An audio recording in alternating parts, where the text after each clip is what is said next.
Mushrooms എൻ്റെ ഒരു വീക്ക്നെസ്സാണ്. But അത് കഴുകി വൃത്തിയാക്കി എടുക്കാൻ ചില്ലറ പണിയാണ്. ഇത് കഴുകാൻ വേണ്ടി ഞാൻ യൂസ് ചെയ്യുന്നത് ഇതുപോലത്തെ ഒരു ബ്രഷാണ്. ഇതിൻ്റെ ഗ്രീൻ പോർഷൻ സോഫ്റ്റും വൈറ്റ് ബ്രിസിൽസ് ഫേമുമാണ്. സോ ഈ മഷ്റൂമിൻ്റെ കുട പോലത്തെ ഏരിയ ഞാൻ ഈ ഗ്രീൻ ബ്രിസിൽസ് കൊണ്ടാണ് സ്ക്രബ് ചെയ്യുന്നത്. പിന്നെ ഈ സ്റ്റെം ഏരിയ വൈറ്റ് ബ്രിസിൽസും കൊണ്ടും ചെയ്യും. ഇങ്ങനെ ക്ലീൻ ചെയ്ത് കുക്ക് ചെയ്യുന്ന മഷ്റൂംസിന് ഭയങ്കരമായ ഒരു എർത്തി ടേസ്റ്റ് പിന്നെ കാണില്ല. പ്രത്യേകിച്ച് എടുത്ത് പറയേണ്ട കാര്യമൊന്നുമില്ല. നിങ്ങൾക്ക് കണ്ടാൽ തന്നെ മനസ്സിലാകും ഈ രണ്ട് മഷ്റൂംസ് തമ്മിലുള്ള വ്യത്യാസം. പിന്നെ ഓൾസോ ഫസ്റ്റ് റിൻസ് കഴിഞ്ഞിട്ടുള്ള വെള്ളത്തിൻ്റെ കളർ കണ്ടാലും മനസ്സിലാകും ഇതിനകത്തുള്ള മണ്ണും പൊടിയിൻ്റെയും വിശേഷം എത്രയുണ്ടെന്ന്.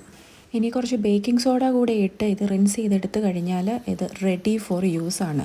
ഹേറ്റേഴ്സ് പറയും ആപ്പിളിൻ്റെ സ്കിന്ന് കളയാതെ കഴിക്കുന്ന പോലെ ഇതിൻ്റെയും സ്കിന്നിലാണ് വൈറ്റമിൻസ്, അത് കളഞ്ഞാൽ എല്ലാം പോയി എന്നൊക്കെ. പക്ഷെ ഞാൻ പറയും പോയി പണി നോക്കാൻ.